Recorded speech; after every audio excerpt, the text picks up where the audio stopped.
Subscribe करें, press करें bell icon और पाएं मुंबई, नवी मुंबई एवं बॉलीवुड की ताजा तरीन खबरें।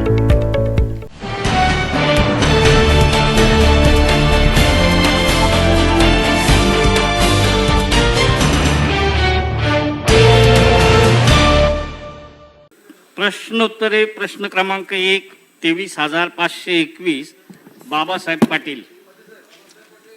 अध्यक्ष महाराज, माझ्या मतदारसंघामध्ये या रस्त्याला निधी दिला त्याच्याबद्दल धन्यवाद। पण वर्क ऑर्डर होऊन 9 महिने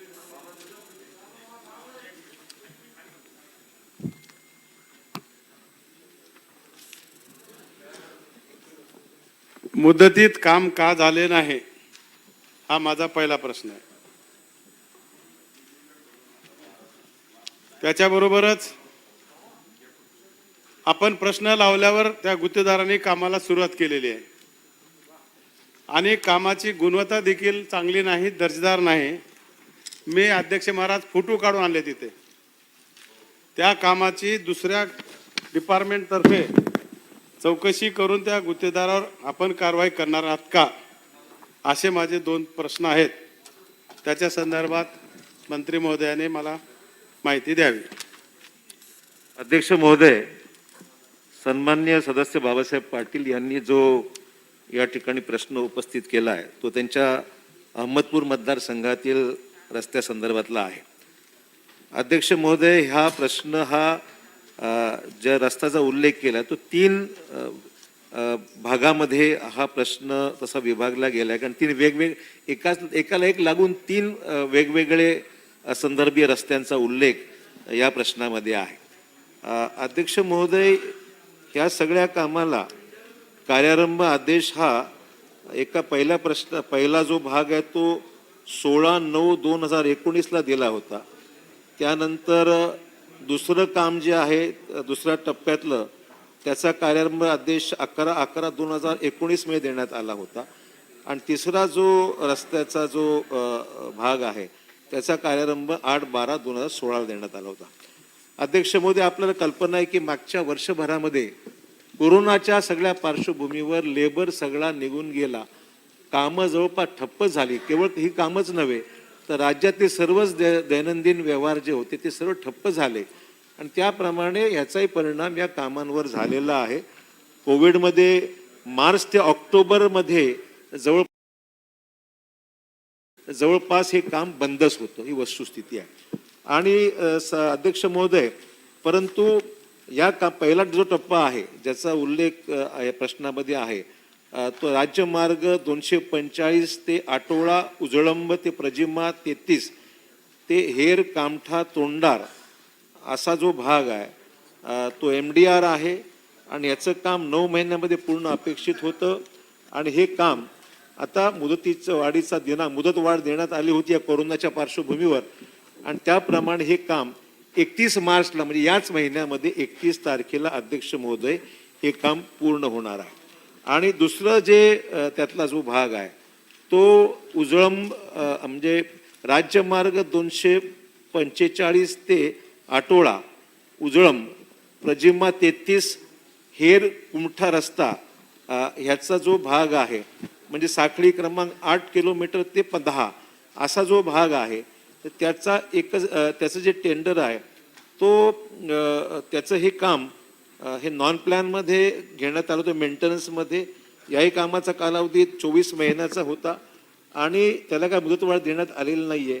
ते काम डिसेंबर 21 पर्यंत पूर्ण करण्याचं नियोजन आहे। यावर्षी डिसेंबरपर्यंत हे काम पूर्ण होईल, त्या कुठलीही मुदतवाढ त्याच्यामध्ये नाही आहे। आणि तिसरा जो भाग आहे तो बोळेगाव आटोळा उजळंब रोहिणी हे रस्त्याची सुधारणा करणे, किलोमीटर 10,900 ते 12,300 हे जे आहे हा प्रमुख जिल्हा मार्ग आहे आणि एकूण लांबी 2.400 किलोमीटर आहे, 2 किलोमीटरच आहे समजा। आणि त्याला सुद्धा मुदतवाढ देण्यात आलेली नाही आहे आणि हे काम हे सुद्धा वेळेवरच पूर्ण अपेक्षित म्हणजे 7 डिसेंबर 2017ला अपेक्षित पुढे ह्याला सुद्धा मुदतवाढ दिलेली नाही आहे। त्यामुळे ही सगळी कामं या वर्षामध्ये अग्रक्रमाने पूर्ण करण्याचा शासनाचा प्रयत्न आहे. तिन्ही जे काही कॉन्ट्रॅक्टर्स आहेत त्यांना सांगण्यात आलेलं आहे की ही कामं चांगल्या दर्जाची व्हावी, वेळेवर पूर्ण व्हावी. मधला काळ जो कोरोना त्याला काही इलाज नव्हता, त्याच्यामुळे ही कामं मागे पडली होती. परंतु गुणवत्तेसंदर्भामध्ये जो उल्लेख सन्मानित सदस्यांनी केलेला आहे, त्यांची जर तक्रार त्या संदर्भात असेल तर दक्षता व गुण नियंत्रण पथकाकडून त्याची पाहणी करण्यात येईल आणि त्यांचा अहवाल आल्यानंतरच त्याची देयकं देण्यात येतील. हे नीट मी मुद्दाम सांगू इच्छितो, कारण तक्रार ती देयक यांच्या संदर्भातली क्वालिटी बाबतीमध्ये ती तपासली जाईल. अध्यक्ष सन्माननीय पवार साहेब. अध्यक्ष महोदय, याला लागू अनुसरणाचा विषय आहे, थोडा वेगळा असला तरी माझ्या जिल्ह्यातलाच विषय आहे. माननीय मंत्री महोदयांना विचारू शकतो की फ्लड प्रोग्राम जो आहे आमचा, पूर परिस्थिती आल्यानंतरचा प्रोग्राम, अतिवृष्टीनंतरचा 98 कोटीचा कार्यक्रम दिलेला आहे जिल्ह्याने, त्याला अजून मंजुरी मिळाली नाही. कधी मिळणार आहे मंजुरी, देणार का नाही, हा माझा प्रश्न आहे. अध्यक्ष महोदय, हा प्रश्न वेगळा जरी असला तरी मला थोडक्यात सभागृहाला अवगत करायचं आहे की फ्लड डॅमेजमध्ये साधारण 2600 कोटी रुपयाचा एकंदरीत अंदाजित खर्च अपेक्षित आहेत. त्याला मंजुरी देण्यात आलेली आहे आणि निधीची उपलब्धतेप्रमाणे ते पैसे प्रत्येक जिल्ह्याला देण्यात येतील. अध्यक्ष महोदय. सन्माननीय बम साहेब. अध्यक्ष महोदय, आता मंत्री महोदयांनी सांगितलं की एक काम जो होता तो 2017ला त्याची मुदत संपते. 2017ला जेव्हा 2017 किंवा 18ला त्यांनी सांगितलं, त्यावेळेला कोविड वगैरे काही नव्हतं, तरी ते काम आजपर्यंत पूर्ण झालेलं नाहीये. मग त्या कामाला आजपर्यंत सगळे PWDचे मॅन्युअल वापरून काम काढून दुसऱ्याला देऊन त्या कॉन्ट्रॅक्टरकडनं आपण भरपाई घेतो, असं मॅन्युअल आणि नियम आहे. मग त्याची कार्यवाही आपण का नाही केली? आणि जर ज्या अधिकाऱ्यांनी ती कारवाई केली नसेल त्यांच्यावर ही कारवाई किती दिवसात आपण पूर्ण करणार? अध्यक्ष महोदय, माझा हा एक प्रश्न. दुसरा प्रश्न, अगोदरचे 2 विषय जे होते, 2019ची वर्क ऑर्डर आणि 2020ची वर्क ऑर्डर, याची त्या कार्यकाळामध्ये म्हणजे कोविड लागायच्या अगोदर 9 महिने संपले होते जवळपास, मंत्री महोदयांनी सांगितलेल्या माहितीप्रमाणे. तर 75% काम मॅन्युअल प्रमाणे झाले पाहिजे होते कायदेशीर. PWDचा जो वेगळा मॅन्युअल कायदा त्याप्रमाणे ती झाली का? ती नसेल झाली तर मग आपण काय कारवाई करणार? अध्यक्ष महोदय, सन्मान्य सदस्य श्री बम यांनी जो पहिला प्रश्न विचारलेला आहे तो यातला तिसरा भागातला प्रश्न होता. जो तिसरा टप्पा म्हणजे 3 भागामध्ये हे काम डिवाइड झालेलं आहे आणि तिसऱ्या भागाचा त्यांनी उल्लेख जो केलेला आहे ते काम हे पूर्ण झालेलं आहे. म्हणजे अपेक्षित पूर्ती दिनांक होता 7/12/2017 आणि वर्क ऑर्डर 2016ची होती 8/12/2016. म्हणजे साधारण वर्षभरामध्ये हे काम पूर्ण झालेलं आहे. त्याच्यामुळे याथे कुठल्याही प्रकारची कारवाई करण्याचा प्रश्न उद्भवत नाही. आणि पहिल्या 2 ह्याच्यात मी उल्लेख केलेला आहे, एक काम तर डिसेंबरमध्येच पूर्ण होणार आहे. त्याच्यामुळे तिथे काही त्यात मुदतवाढ देण्यात आली वस्तुस्थिती आहे, परंतु कोविडच्या पार्श्वभूमीवर पहिल्या टप्प्यातलं कामाला जी होती ती मुदतवाढ होती आणि त्या मुदतवाढीप्रमाणे त्यांना हे काम आता डिसेंबरपर्यंत म्हणजे मार्च महिन्यापर्यंतच हे काम पूर्ण होणार आहे. त्याच्यामुळे तिथे काही कारवाई करण्याचा किंवा प्रश्न काही उद्भवत नाही आहे. आणि अध्यक्ष महोदय, हा जो दुसरा भाग आहे त्याचं जो काम आहे ते 24 महिन्यामध्ये करणं अपेक्षित होतं. 2019ची वर्क ऑर्डर आहे, तिथे अजूनही कामाला अवधी आहे, पूर्ण काम ते मुदतवाढ देण्यात आलेलं नाही. त्यामुळे ते काम सुरू आहे आणि नियोजित वेळेस ते काम पूर्ण केलं जाईल. अध्यक्ष प्रश्न क्रमांक 2 24,647 दौलत महाराज. प्रश्न क्रमांक 24,647. अध्यक्ष महोदय, आपल्याप्रमाणे. अध्यक्ष महाराज, सदर पूल हा शहापूर आणि वाडा तालुक्याला जोडणारा अतिशय महत्वाचा पूल आहे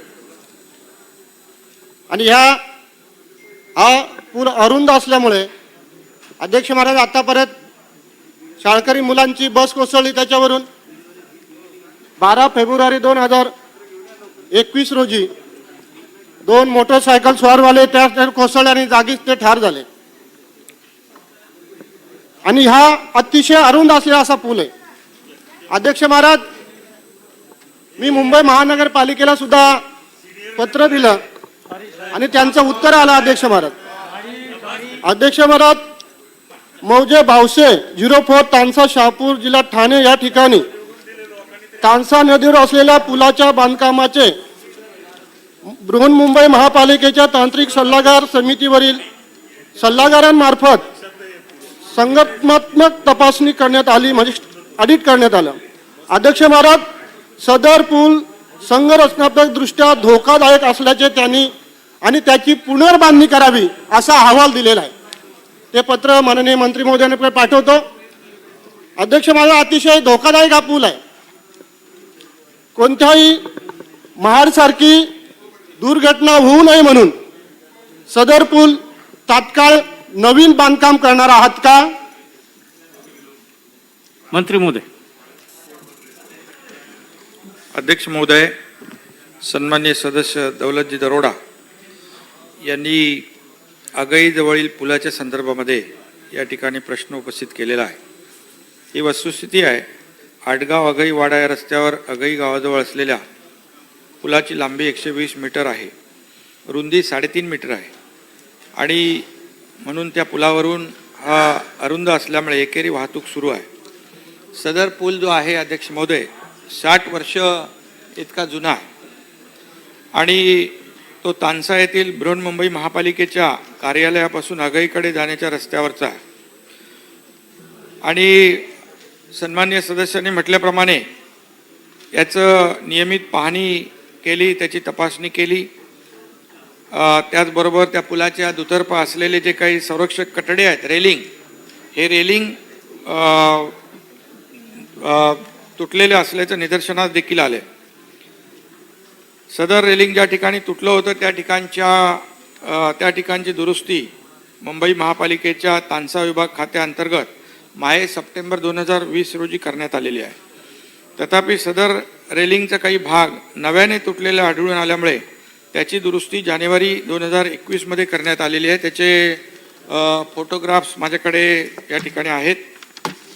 आणि त्यानंतर सदर पुलाची जी काही संरचनात्मक तपासणी जी आहे ती खूप जुना पूल असल्यामुळे VJTI मुंबई या संस्थेमार्फत फेब्रुवारी 2021 मध्ये तपासणी केलेली आहे आणि मेसर्स VJTI मुंबई यांनी दिलेल्या संरचनात्मक तपासणी अहवालानुसार सदर पुलामध्ये मोठ्या स्वरूपाची दुरुस्ती सुचवण्यात आलेली आहे. त्यानुसार सदर पुलाच्या दुरुस्तीचे अंदाजपत्रक तयार करण्याचे काम VJTI मुंबई या संस्थेमार्फत करण्यात येत आहे. त्यांनी प्राथमिक जो अंदाज दिलेला आहे त्या अंदाजानुसार याला ढोबळ जो खर्च आहे तो 2.5 कोटी रुपये इतका असून सदर कामाकरता बृहन्मुंबई महापालिकेच्या 2021-2022च्या अर्थसंकल्पामध्ये तशी तरतूद देखील करण्यात आलेली आहे. आणि म्हणून याचा जो सविस्तर अंदाजपत्रक जे आहे VJTI मुंबई या संस्थेमार्फत प्राप्त झाल्यानंतर त्या अनुषंगाने निविदा प्रक्रिया प्रशासकीय आणि स्थायी समितीच्या मंजुरी घेऊन सदर पुलाच्या दुरुस्तीचं काम तात्काळ हाती घेण्यात येईल. महोदय, इसी क्वेश्चन को लग के है, मुंबई नासिक महामार्ग जो है वो जो समृद्धि हाईवे उसको कनेक्ट करने वाला है अध्यक्ष महोदय, NH3 पे NHI की तरफ से 8 लेन का जो है रोड बनने वाला था, लेकिन कंसेशनर ने काम नहीं किया, इसलिए अब एजेंसी चेंज हो गई है क्या? और एजेंसी चेंज यानी MSRDC हुई है क्या? और अगर हुई है तो आगे का मतलब पूरा रोड मैप क्या है और ये काम कब शुरू होगा और कितने दिनों में खत्म होगा? धन्यवाद. अध्यक्ष महोदय, सन्माननीय सदस्य रईस शेख यांनी जो प्रश्न उपस्थित केलेला आहे तो या प्रश्नाला लागून नाही, स्कोपच्या बाहेर असला तरी सुद्धा जे 8 लेनचं जे आपण NHIचं जे काम आहे ते जो कन्सेशनर आहे त्यांनी असमर्थता दाखवली, किंबहुना कामाला तो विलंब लावत होता आणि म्हणून गडकरी साहेबांनी हे काम युद्ध पातळीवर झालं पाहिजे अशा प्रकारचं या ठिकाणी सूचना दिल्यानंतर समृद्धी महामार्ग ज्या ठिकाणी पडग्या या ठिकाणी लँडिंग होतो तिथून हा मुंबईकडे जाणारा अरुंद रस्ता रुंद झाला पाहिजे तात्काळ, आणि म्हणून तो MSRDC कडे वर्ग करण्यात आलेला आहे. पुढची जी कार्यवाही आहे ती युद्ध पातळीवर करण्यात येईल. सागर साहेब. मंत्री महोदय फार सकारात्मक उत्तर देत आहेत. अध्यक्ष महोदय, हा PWD डिपार्टमेंटचा रोड आहे. मंत्री महोदय, महापालिका काही फार उदार झाली म्हणून सांभाळायला गेली नाहीये. मुंबईला पुरवणारा पाणी पुरवठा हा त्या रस्त्यातून सगळ्या पाण्याच्या पाईपलाईन पासून धरणापासून तिकडची सगळी ये जा हे मोठ्या प्रमाणात मुंबई महानगरपालिकेच्या व्हेकलच्या आणि हेवी व्हेकलचा ज्या अतिभारी व्हेकल असतात मल्टी ॲक्सल ज्या व्हेकल्स असतात त्याचा अध्यक्ष महोदय ये जा आहे तिथे. आणि महापालिकेने जबाबदारी स्वीकारली होती जेव्हा धरणं बांधली तेव्हा. सन्माननीय सदस्य म्हणतात अध्यक्ष महोदय त्यांना न्याय मिळाला पाहिजे. आपण अध्यक्ष महोदय त्या रस्त्याने कधीतरी नाशिकला जा, आपण आतमध्ये जाऊन त्या रस्त्याची तपासणी करा, आपल्याला लक्षात येईल अध्यक्ष महाराज. बिलकुल थुपपट्टीचे धंदे लावलेत बिलकुल. मंत्री महोदय आपण पॉझिटिव्हली उत्तर देत आहेत. आपण स्वतः लक्ष घालून याच्यामध्ये हे दुरुस्तीचे कामं चालणार नाहीत. मोऱ्या असतील किंवा नाळे असतील त्या रस्त्यावरचे आपण त्या रस्त्याला सुरक्षित करण्यासाठी आणि महानगरपालिकेचा 78,000 कोटी रुपये फिक्स डिपॉझिटमध्ये आहे. 78,000 कोटी रुपये मुंबई शहरामध्ये अध्यक्ष महोदय त्या कार्टेलनी अध्यक्ष महोदय पूर्ण मुंबई शहराच्या रस्त्यामध्ये करोड रुपयाचा बजेट करतात. जर एखादा गावाकडे जाणारा रस्त्याचे कठडे आपण खाली रिपेअर करून देणार, मोरी रिपेअर करून देणार, नाले रिपेअर करून देणार तर त्यांनी भागणार नाही. मंत्री महोदय सुस्पष्ट आश्वासन या सभागृहामध्ये देणार आहेत का की जो ऑडिट रिपोर्ट आलाय त्याप्रमाणे आवश्यक असतील तेवढे नवीन नाले, नवीन मोरी आणि नवीन कठडे बांधण्यात महानगरपालिका टेंडर प्रक्रिया किती दिवसात सुरू करेल असं आश्वासन मंत्री महोदय देतील का?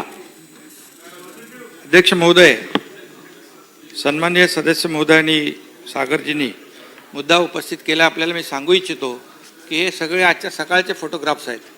मी तातडीने त्यांना फोन केले, संबंध PWDला केला आणि मुंबई महापालिकेच्या अधिकाऱ्यांना देखील केलेला आहे आणि तातडीने त्याचं काम हाती घेण्यात आलेलं आहे. आणि जे आपण म्हणालात की VJTI जे काय याचा जो काय अहवाल तयार करते त्याप्रमाणे त्याची पैशाची देखील तरतूद केलेली आहे. कुठल्याही परिस्थितीमध्ये बांधकाम विभागाचा रस्ता असला तरी सुद्धा महापालिकेने जबाबदारी घेतली. त्यांचं ते डॅम असल्यामुळे तानसा पाईपलाईन तो एरिया असल्यामुळे तर तातडीने या संदर्भामध्ये कार्यवाही करण्यात येईल. दरोडा साहेब, हा पावसाच्या आधी होईल. आता काम सुरू झालंय. दरोडा साहेब. अध्यक्ष महाराज, स्ट्रक्चर ऑडिटनुसार सदर पूल हा धोकादायक आहे असं म्हटलेलं आहे आणि हे माझं पत्र नाही, महापालिकेचं पत्र आहे. ते माननीय मंत्री महोदयांकडे पाठवतो. अध्यक्ष महाराज, माझं म्हणणं दुरुस्ती करा, त्या सागर साहेबांच्या मताशी मी सहमत आहे. दुरुस्त होणारच नाही कारण अतिशय जीर्ण झालेला आहे. सगळी पुलं, सगळ्या मोऱ्या आणि हा महत्वाचा पूल नवीन स्वरूपात आपण बांधून देणार आहात का? अध्यक्ष महोदय, मी यापूर्वीच उत्तर दिलेलं आहे. VJTI जे आहे याचं जे काही अंदाजपत्रक जे आहे हे त्यांना ते तयार करतायत. त्यामुळे हा नवीनच करतोय आपण, परंतु नवीन होईपर्यंत आपलं ते पडायला नको ना कोणी तुमच्या तिकडे माणसं खाली. त्यामुळे तिथं कठड्यांचं देखील वेल्डिंग वगैरे जे करायचं आहे ते सगळं माझ्याकडे फोटो आहे, तुमच्याकडे पाठवतो मी अध्यक्ष महोदयांच्या माध्यमातून. तर हे काम तातडीने हाती घेतलेलं आहे आणि नवीन जे आहे जो पूल तो देखील जसं याचं एस्टिमेट झालं आपल्या VJTIचं हे ताबडतोबीने या ठिकाणी पुढचं काम त्याला पैशाची देखील तरतूद केलेली आहे बजेटमध्ये. त्यामुळे तातडीने हे सगळं काम पूर्ण होईल. प्रश्न क्रमांक 3, 24,040 प्रदीप जयस्वाल.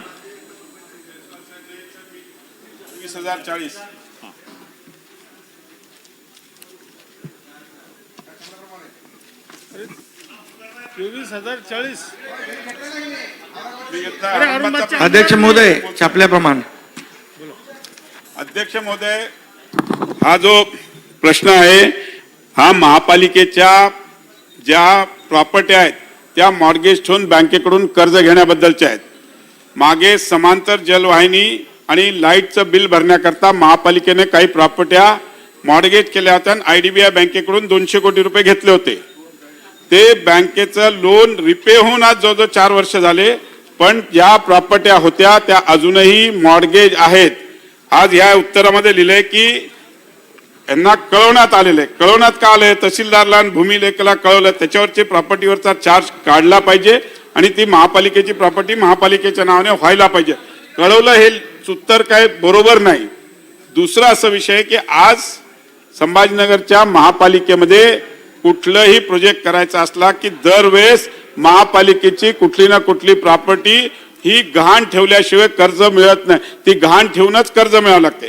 माझी आपल्या मार्फत विनंती आहे मंत्री महोदयांना की दरवेळेस महापालिकेला कुठलाही प्रोजेक्ट करत असताना कर्ज का काढावं लागते, महापालिकेची वसुली का चांगली नाही, महापालिकेने त्याच्यामध्ये लक्ष घालून जी वसुली आहे, टॅक्स असो, पाणीपट्टी असो किंवा कुठल्याही प्रकारची असो, ती व्यवस्थित केली पाहिजे.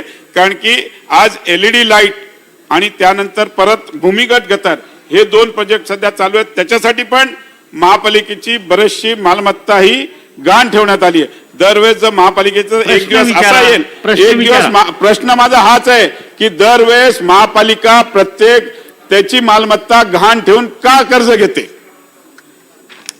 मंत्री महोदय. अध्यक्ष महोदय,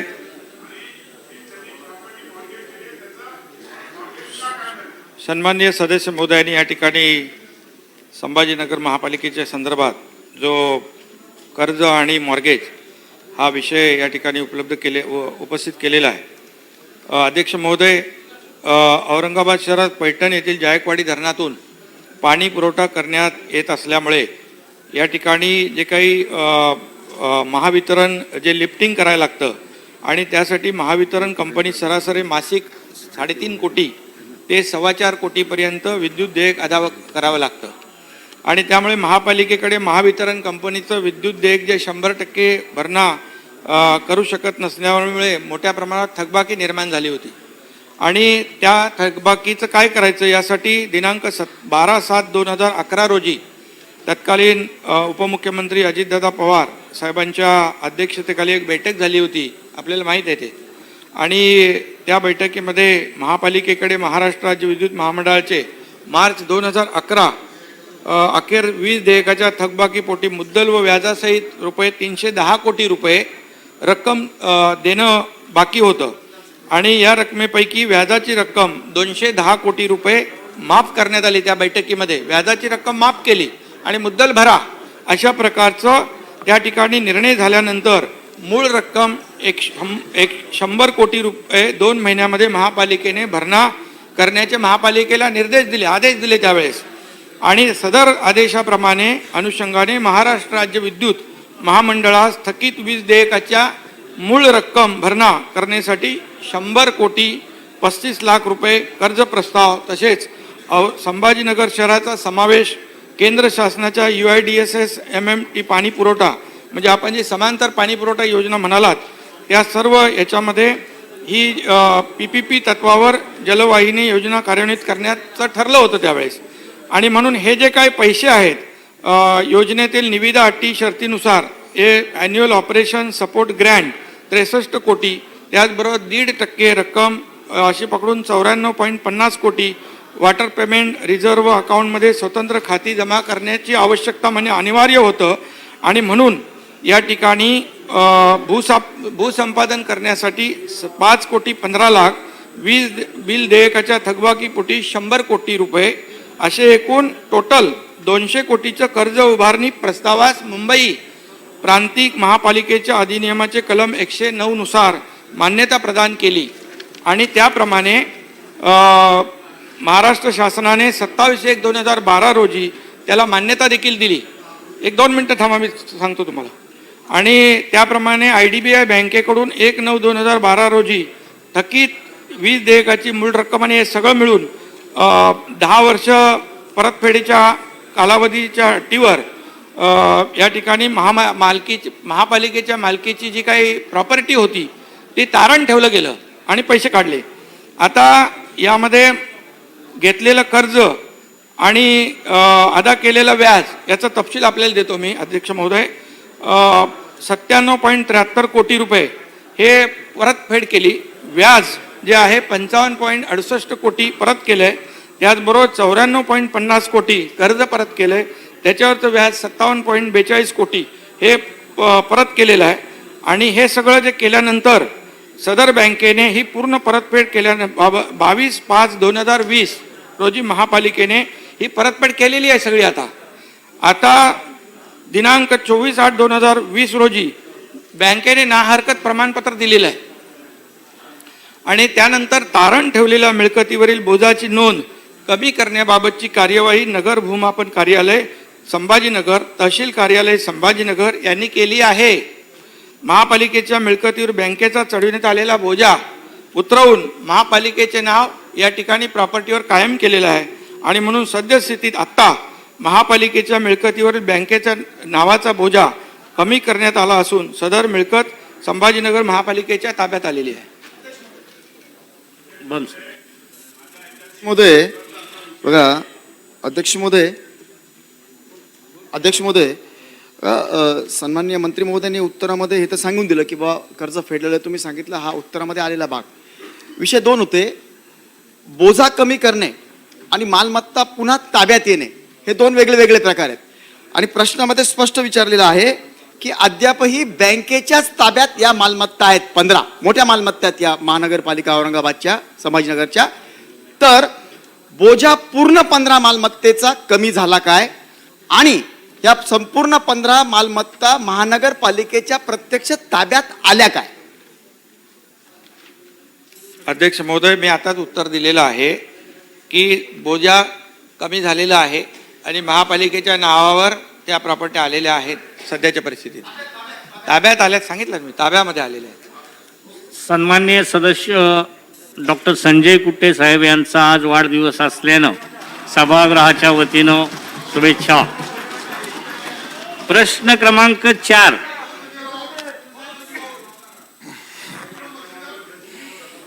₹21,672 जिशान सिद्दीकी.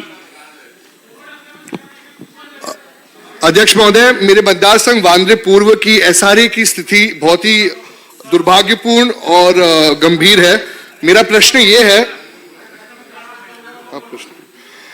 मेरा प्रश्न माननीय मंत्री महोदय से ये है कि 3K की जो स्कीम है वो क्वेश्चन नंबर 4, क्वेश्चन नंबर 4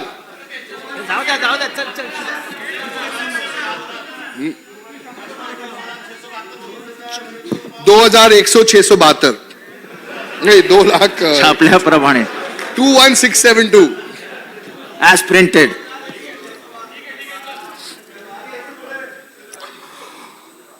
मुद्दे पे आऊं अध्यक्ष महोदय. 3K की जो स्कीम है वो लोगों का ये मानना है और हमारा ये मानना है कि लोगों के हित के लिए नहीं है. तो मेरा ये प्रश्न है कि ये 3K की जो स्कीम है वो क्या हम रद्द कर सकते हैं और इसी स्कीम को 6-7 टुकड़ों में अगर हम बांटे और शासन पब्लिक की सहमति लेकर अगर ये 6-7 टुकड़ों में ये स्कीम की का निर्माण करे. और दूसरा मेरा ये विषय है सर कि बहुत सालों से लोगों को भाड़ा नहीं दिया गया है. जैसे माननीय मंत्री महोदय को जानकारी है, भाड़ा नहीं दिया गया है और ट्रांजिट कैंप की मरम्मत नहीं हुई है. ट्रांजिट कैंप की जो व्यवस्था है वो बहुत खराब है और कभी भी कुछ एक्सीडेंट हो सकता है. तो जो सिक्योरिटी डिपॉजिट एसआरए को दिया गया है उसको तोड़कर क्या लोगों को हम भाड़ा दे सकते हैं और ट्रांजिट कैंप की क्या हम मरम्मत कर सकते हैं. आखिरी मुद्दा यह है सर कि डेवलपर केपेबल है प्रोजेक्ट करने के लिए. अगर वो सोचता है कि वो केपेबल है तो क्या वो टाइम फ्रेम दे सकता है, और अगर वो टाइम फ्रेम दे रहा है तो ये पालन अगर टाइम फ्रेम का नहीं होगा तो सरकार इस पे क्या कार्रवाई करेगी. धन्यवाद.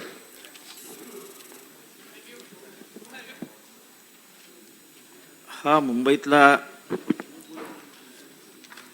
पहिला म्हणजे सुरुवातीच्या काळात जे 3K प्रकल्प झाले त्याच्यातला हा पहिल्या काहींपैकी होता.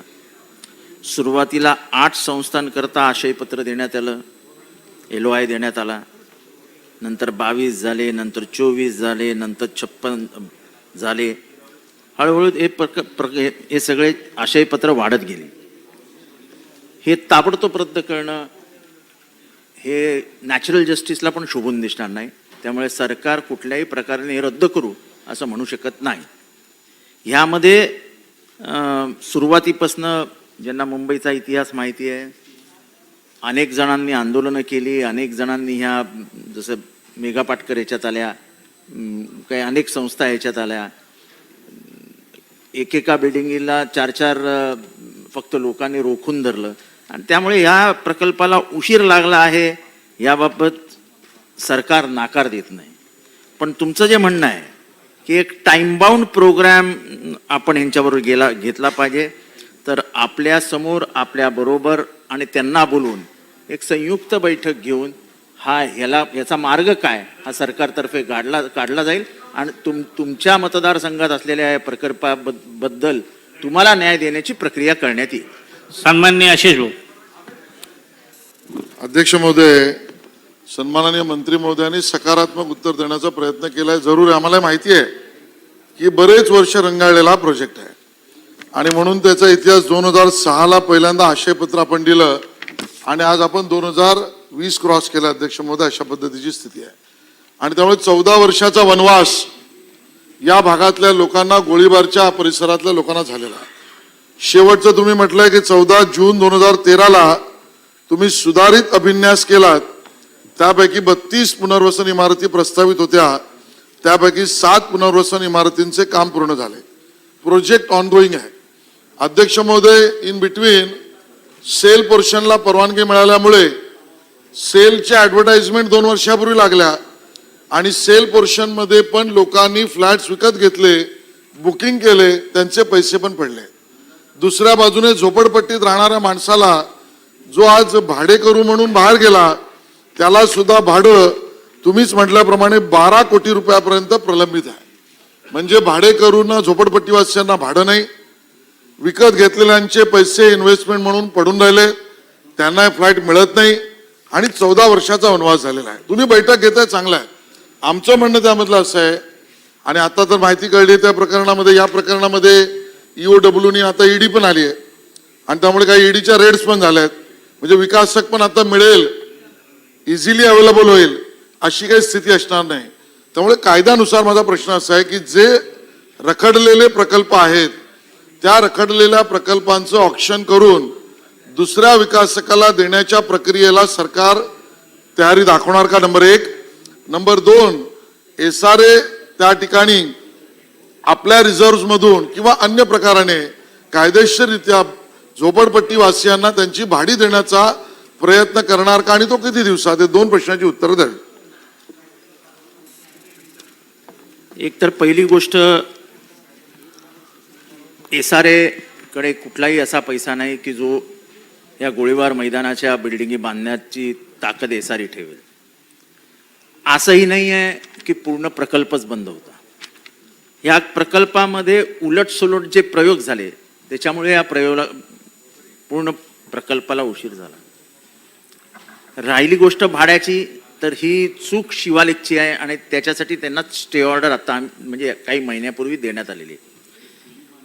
पण आशिषजी, एकंदर मार्केट कंडिशन बघता मुंबईतल्या SRAची परिस्थिती तुमच्यासारख्या विद्वान आमदारांनी समजून घेतली पाहिजे. मार्केटमध्ये पैसा नाही आहे, फ्लॅटचा सेल होत नव्हता मागचे काही महिने. आता तुम्हाला सांगतो की सरकारच्या काही धोरणांमुळे कित्येक वर्ष झालं नव्हता एवढा सेल आता होतोय. आता ह्या सगळ्या कालचक्रातनं बाहेर पडण्यासाठी एक विशिष्ट वेळ लागणार. सगळीकडेच आपण नकारात्मक दृष्टिकोन घेऊन बघितला तर ते काही शक्य होणार नाही आणि SRA याच्यात काही करू शकणार नाही, SRA बिल्डिंग बांधू शकणार नाही. त्याबाबत माझी भूमिका काय? मी SRA आणि म्हाडाला एकत्र आहे असं सांगतोय, ज्याला मला कॅबिनेटची परमिशन लागणार आहे. पण मी आज इथे तुमच्याही विचाराधीन ही गोष्ट घालतो की मुंबईत अशा कैक झोपडपट्ट्या आहेत ज्यांची किंमत करोड रुपये आहे आणि ती आपण SRAच्या बिल्डरच्या घशात घालतो. त्याच्यापेक्षा SRA आणि म्हाडाने एकत्र व्हावं, SRAने आणि म्हाडाने मिळून रिहॅबच्या बिल्डिंग बांधाव्यात. उर्वरित जो पोर्शन आहे, जो अब्जोवधी रुपयांचा आहे, जो आपल्याला माहिती आहे. आता मुंबईची समजा आंबेडकर नगरची झोपडपट्टी म्हणजे बुधवार पार्कच्या समोरची झोपडपट्टी जिथनं कसा भात आला, ती एकंदर 22 एकरची झोपडपट्टी आहे. आज तुम्ही विचार करा की तिथे जे काही 5,300 रहिवाशी आहेत त्यांच्यासाठी जर आपण सदनिका बनवल्या म्हाडाच्या आणि SRAच्या रिझर्व्हमधनं आणि नंतर जो पट्टा आहे त्याचा जर ऑप्शन केला तर त्याला म्हणजे आपल्या रिझर्व्हमध्ये करोड रुपये जमा होतील. आणि हा जो पूर्ण समुद्रपट्टा आहे म्हणजे बांद्र्यापासून सुरू केल्यानंतर या बुधवार पार्कपर्यंत इथल्या सगळ्या झोपडपट्ट्या या SRA आणि म्हाडाने डेव्हलप कराव्या आणि त्याच्यातनं मिळणाऱ्या उत्पन्नातनं कालांतराने म्हाडाला हे असे पैसे गुंतवता येतील. आता झालंय कसं की म्हाडा आता रिकामी झाले, म्हाडाचे पैसे याला दे त्याला दे त्याला दे ह्याला दे असं करत करत म्हाडाकडे काही पैसे राहिलेले आहेत. त्यामुळे काही वेळ लागेल ह्याच्यात. काय हा प्रयोग आम्हाला करू द्या, हा प्रयोग करू द्या आणि नंतर यावर म्हणजे सजेशन फॉर ऍक्शन.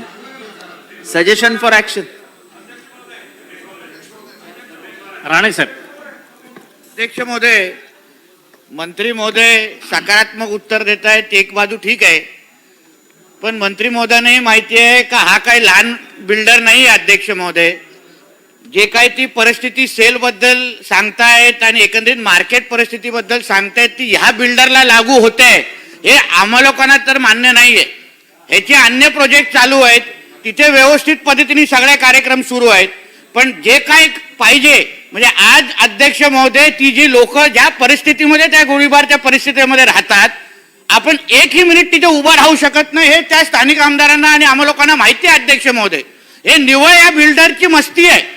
म्हणून ह्या संबंधित बिल्डरवर जी काही कारणं दिली जात आहेत त्याच्यावर तुम्ही कारवाई करणार का? आणि जसं स्थानिक आमदारांनी विचारलं आणि आशिषजींनी विचारलं तसं माझाही हा प्रश्न आहे, आपण इकडच्या जे रहिवासी आहेत त्यांना लवकरात लवकर भाडे कधी देणार? कारण अन्य परिस्थिती मार्केटची दुसऱ्यांना लागू होत असेल, ह्या बिल्डरला लागू होत नाही. अध्यक्ष महोदय, हे निवड या बिल्डरची फक्त मस्ती आहे आणि गरिबांना लूटमार करण्याचा विषय आहे. म्हणून ह्या बिल्डरवर तुम्ही कारवाई करणार का आणि ह्यांना लवकरात लवकर भाडे कधी देणार याचं उत्तर आमच्या मंत्री महोदयांनी द्यावं.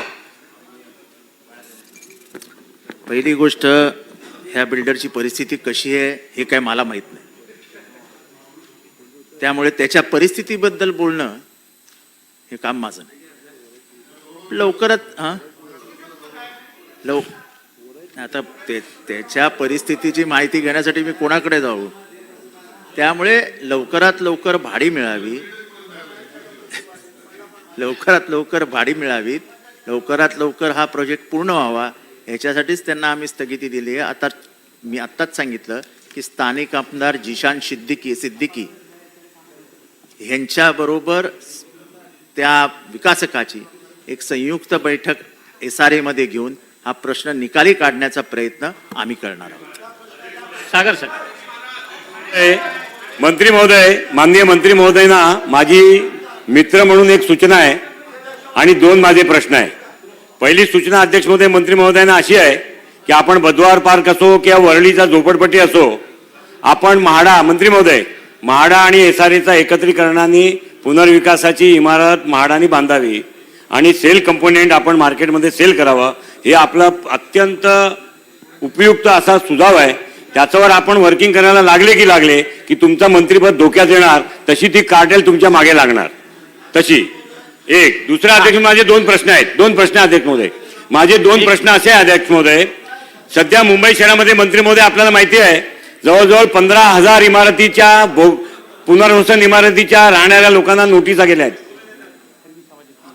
सगळ्या नोटिसा अशा पद्धतीने गेल्या अध्यक्ष महोदय की पुनर्वसन इमारतीमध्ये 10 वर्षाच्या आत नियमानुसार नसेल अशा खरेदी विक्री झाल्या असेल, त्या सगळ्यांना अध्यक्ष महोदय ती जागा ताब्यात देण्यासाठी त्या एजन्सीनी, लँड ओनिंग ऑथॉरिटीनी त्यांना नोटिसा दिल्या आहेत. पूर्ण मुंबई शहरामध्ये अशी लाखच्या वर, अध्यक्ष महोदय माझा शब्द रेकॉर्डवर आहे, 1 लाखाच्या वर असे इमारतमध्ये राहणारी लोक आहेत ज्यांची खरेदी विक्री नियमबाह्य 10 वर्षाच्या आत झाली आहे.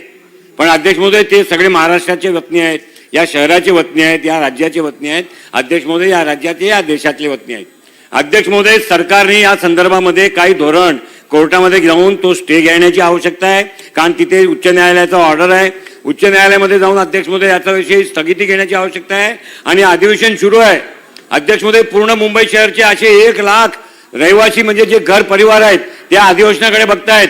अध्यक्ष महोदय, मंत्री महोदय या संदर्भामध्ये त्यांना काय आश्वासन या सभागृहामध्ये देणार आहेत का? सरकार या संदर्भामधले नियमामध्ये काय बदल करून कोर्टामध्ये जाऊन स्थगितीसाठी काय प्रयत्न करणार आहेत का? पहिला प्रश्न. दुसरा प्रश्न अध्यक्ष महोदय, माननीय मंत्री महोदयांना ही जी आपण शिवालिक बिल्डरची सांगितली आहे ती अध्यक्ष महोदय कांदिवलीमध्ये एकता नगरची परिस्थिती आहे. आपल्याला माहिती आहे त्या विकासकांनी एकही बिल्डिंग पूर्ण केलेली नाही. महापालिकेच्या ज्या 154 बिल्डिंग मध्ये 58 बिल्डिंग अध्यक्ष महोदय त्याच्या आहेत.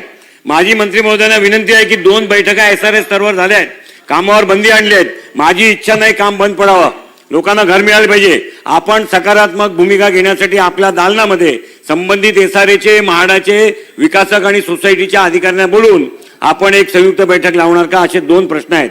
एक, पुनर्वसनच्या बिल्डिंगमध्ये राहिलेले 10 वर्षाचे नियमबाह्य खरेदी विक्रीधारक लोक, आणि दुसरा एकता नगरच्या संदर्भामधली आपल्या दालनामधली बैठक.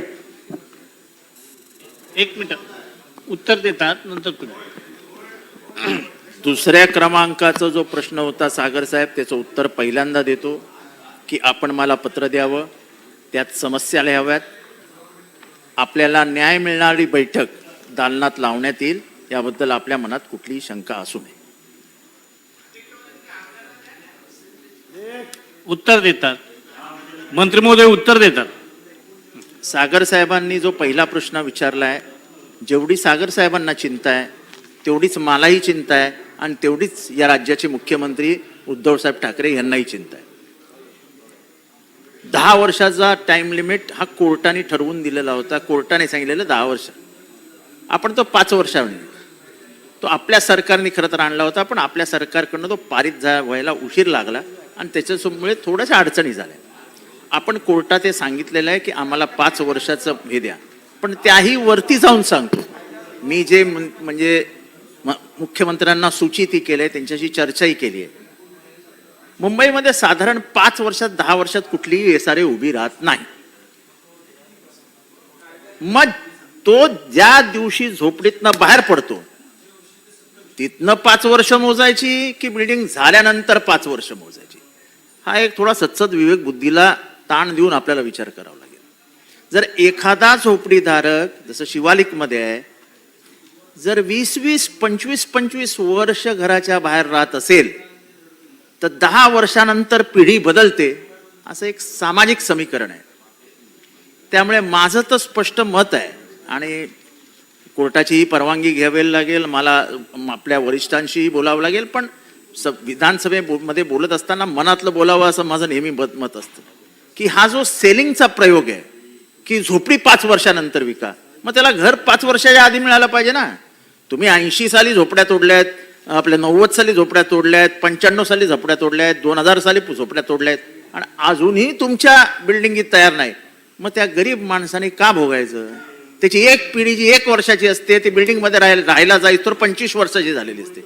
घर हे असं धन आहे की ज्या धनाचा वापर सार्वत्रिक करता येतो. लग्न सराई असेल, घरामध्ये गरिबी असेल तर ते घर कामी येतं, कुठलं आजारपण आलं तर ते घर कामी येतं, आणि शेवटी छप्पर आहेच ना आपलं, त्या छप्पराला जर उशीर आपल्याकडनं होणार असेल, त्या विकासकाकडनं होणार असेल, तर निष्कारण त्या झोपडपट्टीमध्ये राहणाऱ्या माणसाला का कात्री लावायची? हा एक वैचारिक हे आहे. पण आम्ही कोणालाही घरातनं बाहेर काढलं जाणार नाही, हा शब्द आम्ही विधानसभेत देतो. अध्यक्ष महोदय, माझा हरकतीचा मुद्दा आहे. अध्यक्ष महोदय, गेल्या 6 दिवस आम्ही आमचा प्रश्न येण्याची वाट पाहतोय. हे सभागृह चालवण्याचा आपला अधिकार आहे, तो कोणी नाकारू शकत नाही. परंतु 5 नंबरचा 6 नंबरवरचा प्रश्न माझा गेले 4 दिवस 5 दिवस सातत्याने येतोय, परंतु प्रश्न 4 प्रश्नांच्या वरती जात नाही. प्रत्येक सदस्याचा अधिकार आहे प्रश्न विचारायचा, पण जो मूळ सदस्य आहे ज्याच्या नावावरती प्रश्न लागलाय त्यांनी सविस्तर बोलणं आम्ही समजू शकतो. परंतु सगळे सदस्य प्रश्न विचारण्यापेक्षा भाषणं करतात आणि 4 प्रश्नाच्या वरती आपण जात नाही, हा या सभागृहातल्या आमदारांवरती अन्याय आहे. हा अन्याय आहे. आणि गेले 6 दिवस मी प्रश्नांची वाट पाहतोय, या सभागृहात सातत्याने बसतोय, पण आपण 4 प्रश्नांच्या वरती जात नाही. तर कृपया आपण सगळ्यांना संधी द्या, पण प्रश्न विचारायला द्या. 2 किंवा 3च लोकांनी त्याच्यावर चर्चा करावी. प्रश्न क्रमांक 5, 23,819 सुधीर मुनगंटीवार.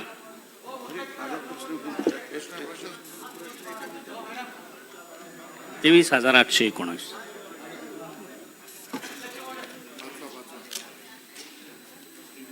प्रश्न क्रमांक 23,819.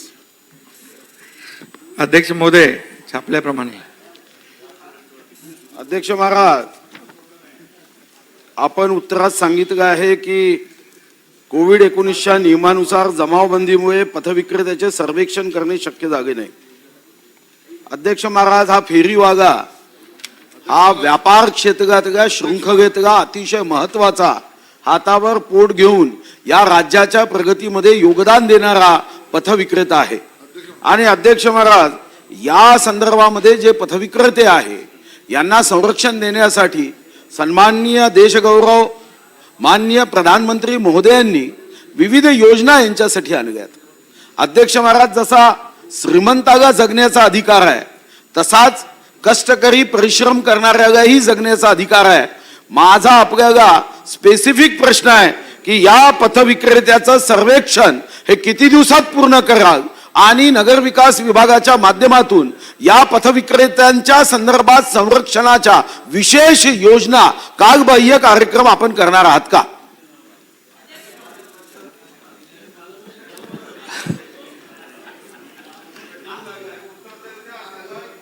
सुधीर भाऊने जे सांगितलंय तसंच करतो. अध्यक्ष महोदय, एकूण 204 राज्यामध्ये 204 नागरी स्थानिक स्वराज्य संस्थांमध्ये पथविक्रेत्यांचे सर्वेक्षण करण्याचं काम सुरू आहे. त्यामध्ये 3,63,130 पथविक्रेते आढळून आलेले आहेत. पथविक्रेत्यांना विक्री प्रमाणपत्र वाटप पुणे महापालिकेने 20,535 वितरित केलेलं आहे. ठाण्यामध्ये 1,865, पिंपरी चिंचवडमध्ये 5,704 आणि टाउन वेंडिंग कमिट्या ज्या स्थापन केलेल्या आहेत. त्याचबरोबर पथविक्रेत्यांचं सर्वेक्षण पूर्ण झालेल्या नागरी स्थानिक स्वराज्य संस्थांची संख्या 62 आहे. एकूण आढळलेल्या पथविक्रेत्यांची संख्या 2,81,123 आहे. सुधीर भाऊ, पथविक्रेत्यांचे सर्वेक्षण चालू असलेल्या नागरी स्थानिक स्वराज्य संस्थांची संख्या 142 आहे. एकूण आढळलेल्या पथविक्रेत्यांची संख्या 82,007 आहे. आणि विक्री प्रमाणपत्र प्रदान करण्यात अरे उत्तर तर देऊ द्या आशिषजी, दुसरा विषय का? अरे बाबा, सुधीर भाऊंना पूर्ण सविस्तर उत्तर देतो कारण त्यांनी आज ठरवलेलं आहे आणि त्यामुळे मी पण खूप नाही, पण सगळं एकदम बघा त्यांच्या प्रश्नासाठी एवढं सगळं आणलेलं आहे. आमचे अधिकारी सगळे घाबरतात तुम्हाला. मला सुधीर भाऊचा प्रश्न आहे. तर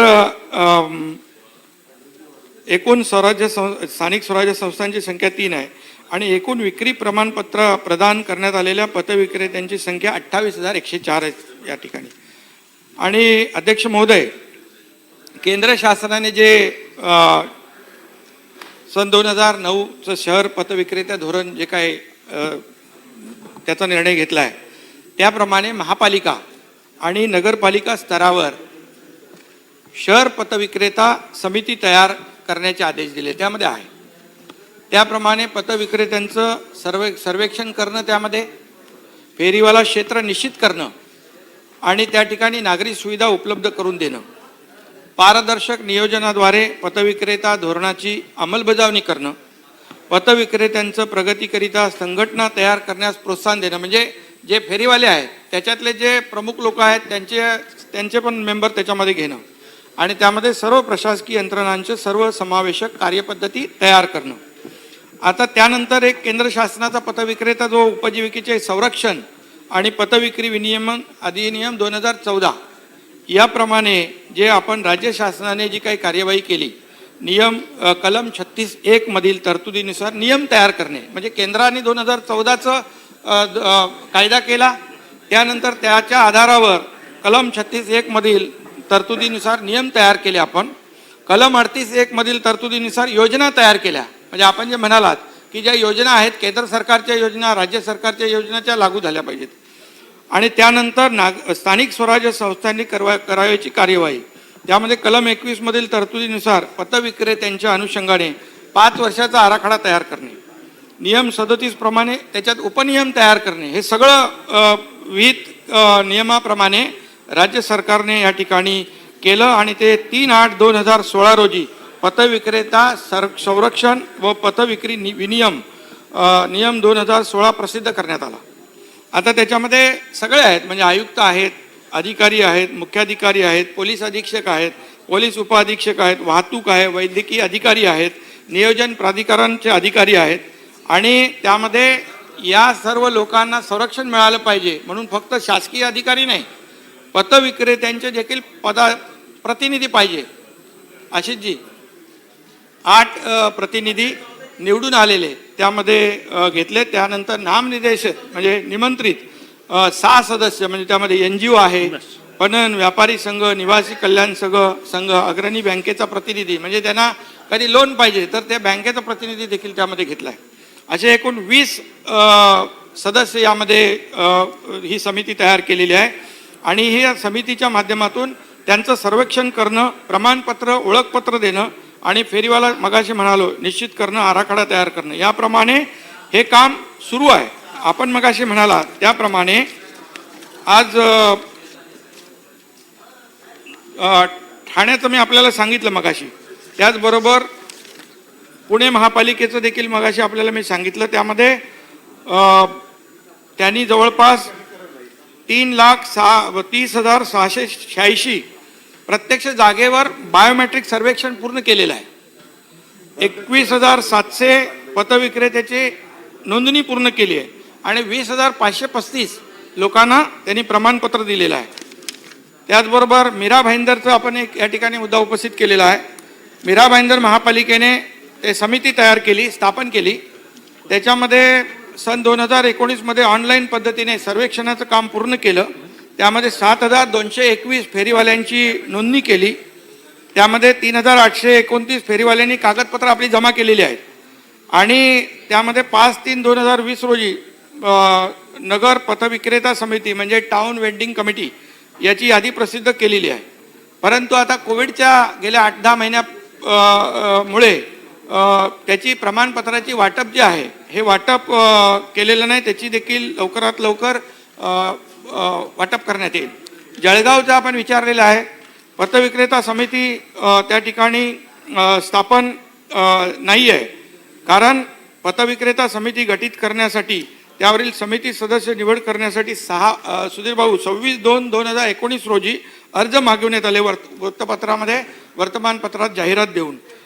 परंतु त्या ठिकाणी प्रतिसाद न आल्यामुळे या अशासकीय संस्था फेरीवाले त्यांचे प्रतिनिधी नियुक्तीबाबत असलेल्या निकष, अटी, शर्ती याबाबत काही लोकांनी हरकती घेतल्या त्या ठिकाणी आणि त्यामुळे त्या अटी कमी करण्याची मागणी केलेली आहे आणि म्हणून त्या ठिकाणची समिती गठीत झालेली नाही. परंतु तात्काळ पुन्हा एकदा वर्तमानपत्रामध्ये जाहिरात दिली आणि त्याच्यात 3 पतविक्रेत्यांनी अशासकीय सदस्यासाठी स्वारस्य दाखवलं आहे. त्यामुळे ती देखील आपण युद्ध पातळीवर करतोय. मुंबई महापालिकेचं आपण या ठिकाणी विचारलेलं आहे. मुंबई महापालिकेचं त्यामध्ये सर्वोच्च न्यायालयापर्यंत, सुप्रीम कोर्टापर्यंत यामध्ये काही लोक गेली होती आणि 18/7/2014 रोजी 14 ते 28/7/2014 या कालावधीत केलेल्या सर्वेक्षणामध्ये 99,435 पतविक्रेत्याकडून अर्ज प्राप्त झालेले आहेत. केंद्र शासनाचे पदपथ विक्रेते जी अधिनियम 2014 1 मे 2014 पासून जो लागू झाला आहे त्याच्यामध्ये 3/8/2016 रोजी या ठिकाणी सदर अधिनियमाच्या कलम 36(1) नुसार नियम केलेले आहेत आणि त्यानंतर कलम 38(1) नुसार 9/1/2017 रोजी पतविक्रेता योजना 2017 रोजी प्रसिद्ध केलेली आहे आणि त्याचबरोबर कलम 22 व नियम 11(2) नुसार आयुक्तांच्या अध्यक्षतेखाली 7 नगर पतविक्रेत्या समित्या गठीत करण्यात आलेल्या आहेत. जुलै 2014 मध्ये पतविक्रेत्यांचं सर्वेक्षण देखील केलेलं आहे आणि आयुक्तांच्या अध्यक्षतेखाली ती टाउन वेंडिंग कमिटीची स्थापना केलेली आहे. यामध्ये फेरीवाला संघटनांनी उच्च न्यायालयात दाखल केली रिट पिटिशन नंबर 652/2017 आणि जनहित याचिका 98/2016 या दोन्ही याचिकांमध्ये न्यायालयाने महापालिकेने 2014 मध्ये जे सर्वेक्षण केलेलं आहे ते ग्राह्य ठरवलेलं आहे आणि महापालिकेच्या 24 विभागामध्ये 1,28,443 पतविक्रेत्यांचे सर्वेक्षण झालं. त्याच्यामध्ये 94,435 स्वीकृत झाले म्हणजे पात्र झालेले आहेत आणि त्यापैकी 15,361 पतविक्रेते पात्र झाले. यांना नगर म्हणजे टाउन वेंडिंग कमिटी समितीची मंजुरी देखील प्राप्त झालेली आहे आणि यामध्ये 404 रस्त्यावरील 30,832 पतविक्री जागा निश्चित देखील करण्यात आलेल्या आहेत. सुधीर भाऊ आणि त्यानंतर तिथे एक मुंबई महापालिकेमध्ये महासभेमध्ये एक ठराव पास केला सर्व नगरसेवकांनी लोकप्रतिनिधींनी की या जी काही ही जी कमिटी आहे त्या समितीमध्ये नगरसेवकांचा समावेश करण्याच्या सूचना केल्या. परंतु हा केंद्राचा कायदा 2014चा असल्यामुळे त्याच्यामध्ये तशा प्रकारची तरतूद नाही आहे आणि म्हणून या ठिकाणी त्याची जी काही अंमलबजावणी करायची आहे ही अंमलबजावणी कोविडचं देखील ही महामारी आलेली आहे त्यामध्ये सर्व जे काय आपलं टीम जे आहे कर्मचारी अधिकारी जे आहेत कोविडचं जे काही आपलं संकट आहे या संकटावर कंट्रोल करण्यासाठी ती काम करते आणि त्यामुळे लवकरच सुधीर भाऊ हे आपण जी प्रमाणपत्र आहे हे देण्याचा कार्यक्रम सुरू होईल. अध्यक्ष महोदय अध्यक्ष महोदय पंतप्रधान स्वनिधी योजनेच्या नोंदणीकृत फेरीवाल्यांना आत्मनिर्भर करण्यासाठी 10,000 ते 1,00,000 अनुदान देण्याचं केंद्र शासनाने हे केलंय ठराव केला की केंद्र शासनाने कळवलेला आहे आणि त्या माध्यमातून आपण याच्यापूर्वी जो सर्वे केला होता या सर्वेच्या अनुषंगाने मला प्रश्न हे करायचा आहे केंद्र शासनाच्या या योजनेचा लाभ बृहन्मुंबई महानगर परिषदेतील सर्वच फेरीवाल्यांना विशेषतः राज्यातील भूमिपुत्रांना प्रामुख्याने मिळणं गरजेचं आहे आणि म्हणून महानगरपालिका क्षेत्रातील फेरीवाल्यांचे फेर सर्वेक्षण करणे आवश्यक असून मुंबई महानगरपालिका क्षेत्रातील फेरीवाल्यांचे फेर सर्वेक्षण करण्यासाठी शासनाची भूमिका काय आहे सदर फेर सर्वेक्षण किती कालावधीत करणार आहे आणि दुसरा प्रामुख्याने प्रश्न की फेरीवाला धोरण आपण गेले 15 वर्ष करतोय परंतु अजूनपर्यंत फेरीवाला धोरण ठरलेलं नाही आहे ते किती दिवसामध्ये मुंबई महानगरपालिका करणार आहे याचं उत्तर माननीय मंत्री महोदयांनी द्यावे. मंत्री महोदय हा मंत्री महोदय अध्यक्ष महोदय मंत्री महोदय एकच उत्तर. अध्यक्ष महोदय मी स्पेसिफिक प्रश्न विचारतोय की 10,000 रुपयाची जी स्कीम माननीय पंतप्रधानांनी या फेरीवाल्यांसाठी आणली ज्यामध्ये कोविडच्या काळामध्ये त्या बिचाऱ्या फेरीवाल्याला त्याचा माल सडला आणि नवीन माल घ्यायला पैसे नाहीत अशा वेळेला 10,000 रुपये त्याला मिळाले पाहिजेत ही योजना त्या ठिकाणी माननीय पंतप्रधानांनी पॅकेजमध्ये आणली. त्यानंतर अध्यक्ष महोदय मी माझ्या हातामध्ये BMCचे मिनिट्स आहेत BMCने ही योजना राबवायची होती त्यात किती लोकांना दिलं हे विचारल्यावर BMCने मला लिखित उत्तर दिलंय की या 94,000 पैकी पात्रपैकी केवळ 11,000 लोकांना ते मिळालं आहे आणि बाकीच्यांना ऑक्टोबर पासून ओरली ही स्कीम थांबवली आहे. केंद्र सरकारने जर ही स्कीम थांबवली नसेल तर मुंबई महापालिका आयुक्ताने ओरली तोंडी मौखिक ही स्कीम थांबवल्याचे आदेश दिलेत ते आपण ते काढणार का आणि ही स्कीम पुन्हा एकदा गरिबांच्या भल्यासाठी चालू राहिली पाहिजे असे निर्देश देणार का. अध्यक्ष महोदय सन्मान्य सदस्य रवींद्रजी वायकर यांनी देखील प्रश्न उपस्थित केला आहे यामध्ये मी संपूर्णपणे जे आधीच्या उत्तरामध्ये मी सविस्तर उत्तर दिलं आहे की हे जे काही धोरण आहे त्याचं सर्वेक्षण आहे आणि हे सगळं जे आहे हे सविस्तर उत्तर दिलं आहे. त्यामध्ये ही जी 10,000 रुपयाची स्वनिधीची जी योजना आहे या योजनेमधून जवळपास जो काही मुंबई महापालिकेचा आकडा आहे तो 2 लाखापर्यंतचा आहे टोटल आणि त्याच्यामध्ये अर्ज जे आलेले आहेत ते 21,000 नाही यामध्ये आपल्याला सांगतो ना मी 21,066 सँक्शन जे आहेत ते 9,328 आणि जे दिलेले आहेत तुम्ही म्हणालात 11,000 यामध्ये ही योजना थांबवलेली नाही आणि या प्रमाणपत्र देण्याच्या संदर्भातलं कुठलाही हा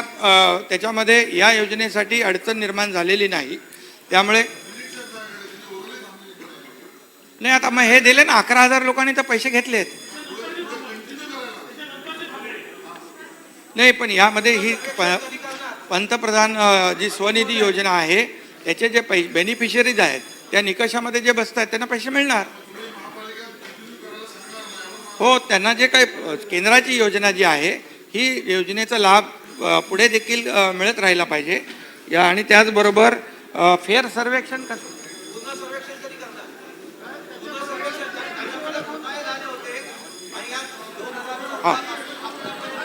या बाबतीमध्ये वायकर साहेबांनी जो प्रश्न उपस्थित केला अध्यक्ष महोदय, या ज्या काही सर्वेक्षण आधी केलेलं आहे त्यामध्ये काही त्रुटी असतील, काही तफावत असेल तर नक्की तशा प्रकारच्या सूचना मुंबई प्रश्न महापालिकेला उत्तराचा दिल्या तास जातील. संपला.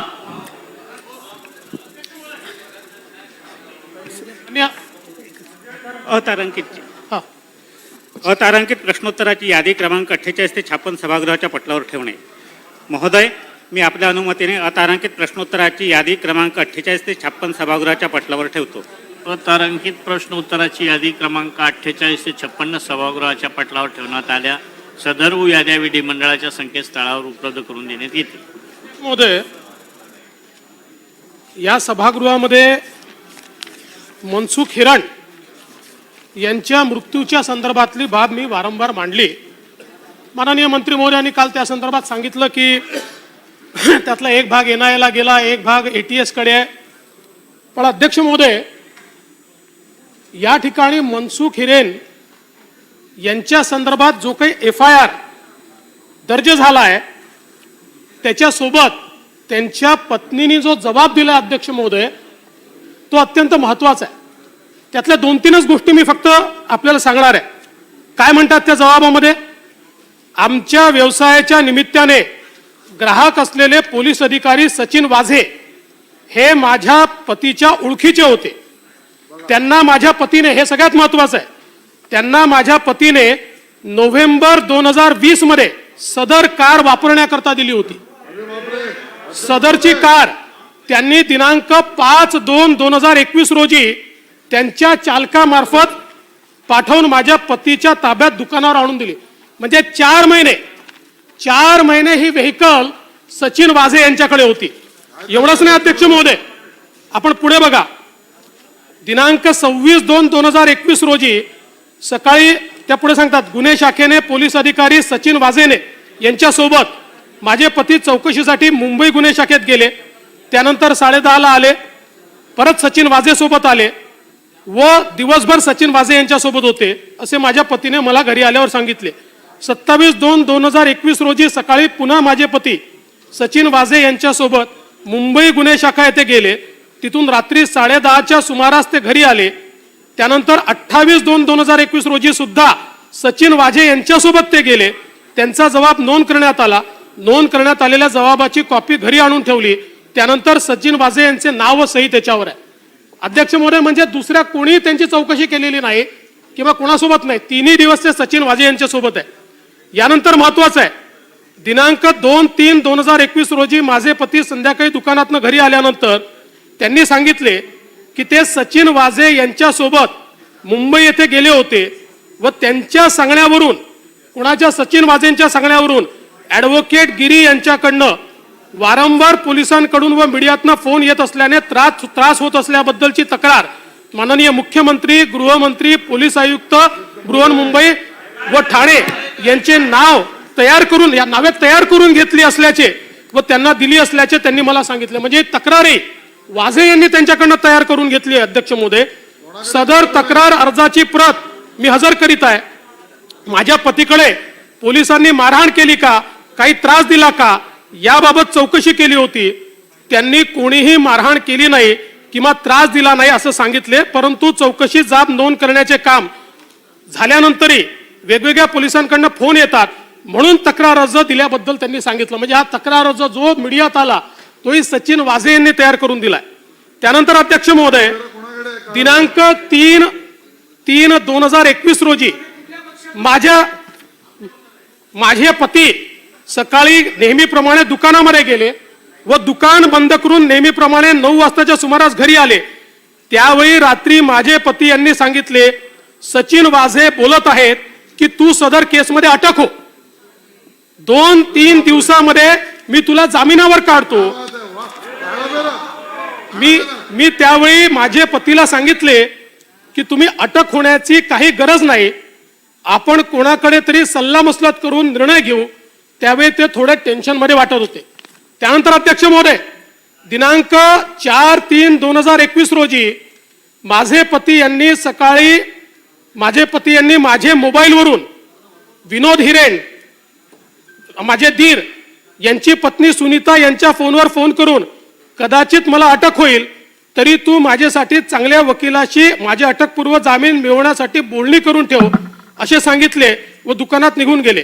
दिनांक 6/3/2021 रोजी माझे दीर विनोद हिरण यांनी माझ्या पतीच्या निधनानंतर माझे घरी असताना सांगितले की 4/3/2021 रोजी त्यांनी वकिलाशी बोलणी केली होती व वकिलाने सल्ला दिला होता आपण गुन्हेगार नसल्याने अटकपूर्ण जामीन अर्ज करण्याची आवश्यकता नाही आणि जरी जामीन अर्ज केला तरी कोर्ट तो स्वीकारणार नाही. ही बाब त्याच दिवशी माझे पती यांना त्यांनी फोनवर सांगितली होती. अनेक गोष्टी आहेत. सगळ्यात शेवटची गोष्ट वाचून दाखवतो. त्याच्यावर ते असं म्हणतात शेवटी, वरील एकंदर परिस्थितीवरून माझे पतीचा खून झाला असावा अशी माझी खात्री आहे. सदरचा खून हा सचिन वाझे यांनी केला असावा असा माझा संशय आहे. म्हणून सदर घटनेबाबत सखोल चौकशी करून कायदेशीर कारवाई होण्याची विनंती आहे. या दोन अजून महत्वाच्या गोष्टी आहेत अध्यक्ष महोदय. पहिली महत्वाची गोष्ट आहे की याच्यामध्ये हा एक 2017चा FIR आहे आणि या FIRच्या अनुषंगाने दोन लोकांनी अध्यक्ष महोदय 40 लाखाची खंडणी मागितल्या संदर्भातला FIR आहे. या FIR मध्ये अध्यक्ष महोदय दोन लोकांनी अँटिसिपेटरी बेल घेतली आहे.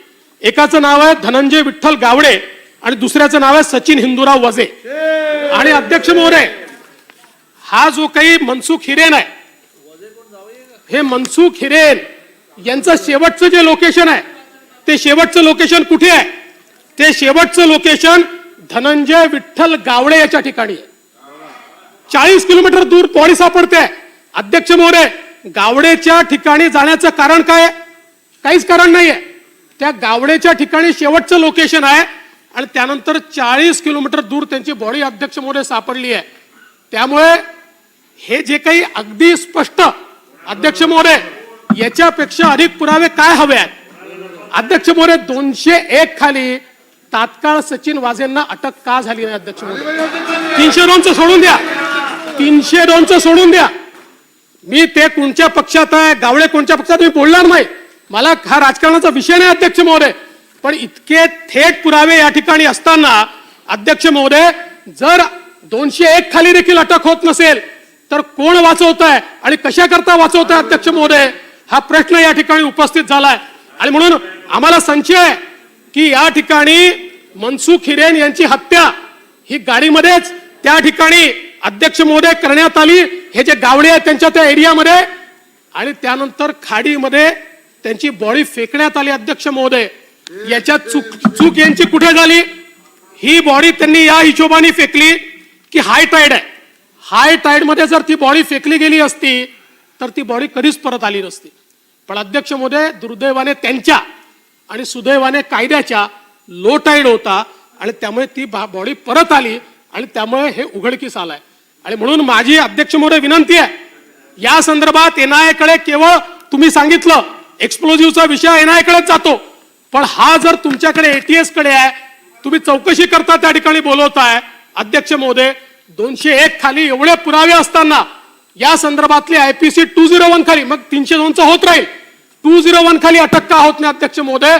आणि म्हणून माझी मागणी आहे की तात्काळ या ठिकाणी सचिन वाझे यांना अटक झाली पाहिजे. अध्यक्ष महोदय विरोधी पक्ष नेते देवेंद्र फडणवीस यांनी सभागृहात खाली बसा. विरोधी पक्षनेते देवेंद्र फडणवीस यांनी सभागृहात सचिन वाझेच्या अटकेची मागणी केलेली आहे. ज्या माणसाचा मृत्यू झालाय त्याच्या संदर्भात त्यांनी आवाज उठवलाय, ही अतिशय चांगली गोष्ट आहे. कारण एखाद्या माणसाला न्याय तर मिळालाच पाहिजे, पण तो न्याय मिळताना जागेवर बसा. मनसुख हिरानीला न्याय मिळण्याबरोबर ज्या मोहन देलकरांनी मुंबईत आत्महत्या केली, त्यांनी सुसाईड नोट लिहून ठेवली. त्या सुसाईड नोट मध्ये त्यांनी सगळी नावं लिहून ठेवली आहे. याच कायद्याने जी मागणी आपण केलेली आहे तशीच मागणी आम्ही देखील करतो. मोहन देलकरांच्या सुसाईड मध्ये नोट मध्ये ज्यांची नावं लिहिली आहे त्यांना देखील अटक झालीच पाहिजे, त्यांना देखील अटक चौकशी झालीच पाहिजे आणि आपण याच्या बाबतीत गृहमंत्र्यांनी याच्या बाबतीमध्ये ताबडतोब निर्देश दिलेच पाहिजे. कारण जो कायदा सचिवालयाच्या बाबतीमध्ये आपण मागताय त्याच कायद्याने मोहन देलकरांच्या देखील हत्येच्या बाबतीमध्ये हाच कायदा देखील लागला पाहिजे. त्याचं कारण असं, आत्महत्या वेगळी असू शकत नाही. आत्महत्या दोघांसाठी सारखीच आहे. जर हत्या झालेली असेल तर आत्महत्येला देखील प्रवृत्त करणाऱ्या माणसाला या सभागृहात महाराष्ट्रात येऊन त्यांनी आत्महत्या केलेली आहे. त्यांनी सुसाईड नोट मध्ये लिहिलेलं आहे की महाराष्ट्रात मला न्याय मिळेल. त्याला न्याय मिळणार आहे की नाही हे फार महत्वाचं आहे. आणि त्यामुळे आपण ज्या पद्धतीने यांची मागणी केलेली आहे, आमची देखील मागणी आहे की मोहन देलकरांच्या हत्येला जे जबाबदार आहेत अध्यक्ष महाराज, जे विरोधी पक्ष नेत्यांनी या ठिकाणी जो मुद्दा उपस्थित केला, अध्यक्ष महाराज, या मुद्द्याच्या माध्यमातून मी पुन्हा एक प्रश्न ऍड करतो. अध्यक्ष महाराज, अध्यक्ष महोदय, मी आभारी आहे. मोहन देलकर यांची सुसाईड नोट माझ्या हातात आहे. मोहन देलकर यांची सुसाईड नोट माझ्या हातात आहे. त्यांनी कोणाचंही नाव घेतलेलं नाही, प्रशासकाचं नाव घेतलंय केवळ.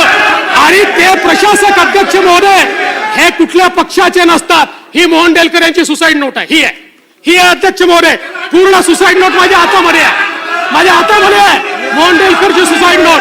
त्यामुळे सचिन वाझे यांना वाचवण्याकरता मोहन देलकरची ढाल तुम्हाला घेता येणार.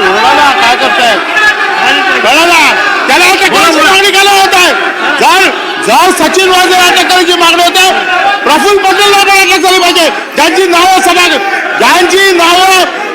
नावं सुसाईड नोट मध्ये आहेत त्या सगळ्यांना अटक झाली पाहिजे. ज्यांची नावं, अध्यक्ष महोदय, ज्यांची नावं सुसाईड नोट मध्ये आहेत त्यांच्या अटकेच्या बाबतीमध्ये ताबडतोब निर्णय घेतला पाहिजे. कारण त्यांची नाव आहे. याच्यापेक्षा अजून काय पुरावा पाहिजे?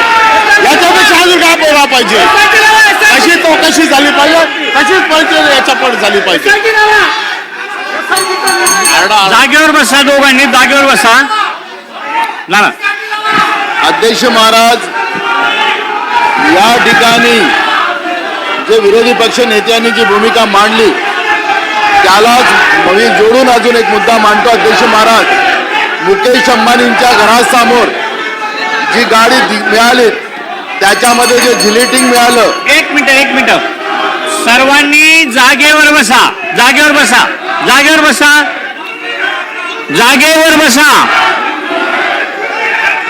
ना बोला. अध्यक्ष महाराज, ते विरोधी पक्ष नेत्यांनी सांगितले की ते जिलेटिंग ते स्फोटक नव्हते. पण माझा प्रश्न या निमित्तानं अध्यक्ष महोदय असा आहे की मुकेश अंबानीच्या घराजवळ गाडी उभी राहू कशी शकतं? त्यांना ट्रिपल प्रोटेक्शन. अध्यक्ष महाराज, केंद्र सरकारचंही आहे, राज्य सरकारचंही आहे आणि त्यांचं स्वतःचंही. अध्यक्ष महाराज, ही गाडी त्या ठिकाणी गेली कशी? अध्यक्ष महाराज, कोणाचा हात होता अध्यक्ष महाराज त्याच्यामध्ये? अध्यक्ष महाराज, मान्य विरोधी पक्ष नेत्यांनी सांगितलं की सीडीआर माझ्याजवळ आहे. अध्यक्ष महाराज, त्यांच्याजवळ सीडीआर कसा जाऊ शकतो? हे अनेक प्रश्न या ठिकाणी आहे. महाराष्ट्रातलं एटीएस हे देशातलंच नव्हे तर जगातलं चांगलं पोलीस म्हणून त्याचं नाव लौकिक आहे. अध्यक्ष महाराज, हे एटीएस कडून हे प्रकरण काढून हे केंद्रीय चौकशी याच्याकडे नेण्याचं जे काम झालं अध्यक्ष महाराज, पुलवामाच्या घटनेमध्ये सुद्धा केंद्रीय तपास यंत्रणेकडे पुलवामा यंत्रणेचं काम आहे. अध्यक्ष महाराज, अजूनही अहवाल आलेला नाही. याच्यामध्ये अध्यक्ष महाराज काही ना काही गोळबंगाल आहे. अध्यक्ष महाराज, सरकारनं त्याच्यातली स्पष्टता करावी. आणि जे वारंवार आम्ही सांगतोय, जे आता संसदीय मंत्र्यांनी या ठिकाणी मुद्दा उपस्थित केला, खासदार मोहन देलकर हे सिटिंग खासदार होते अध्यक्ष महाराज, आणि त्यांचं या ठिकाणी आत्महत्या होणं, अजूनपर्यंत त्याच्यावर गुन्हा दाखल न होणं हाही एक संशयाचा भाग आहे. आणि म्हणून शासनाने तातडीने त्याच्यामध्ये कारवाई करून हे महाराष्ट्राला जे बदनाम करण्याचं काटकारस्थान हे विरोधी पक्षाकडून जे चाललेलं आहे हे त्वरित थांबवावं. अध्यक्ष महाराज,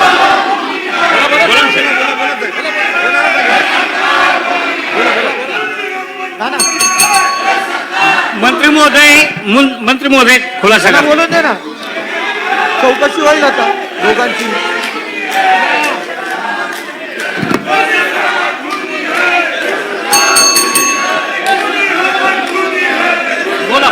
काय बोलतो काय बोलणार आहे? सभागृहाचं कामकाज 10 मिनिटासाठी स्थगित करण्यात येत आहे.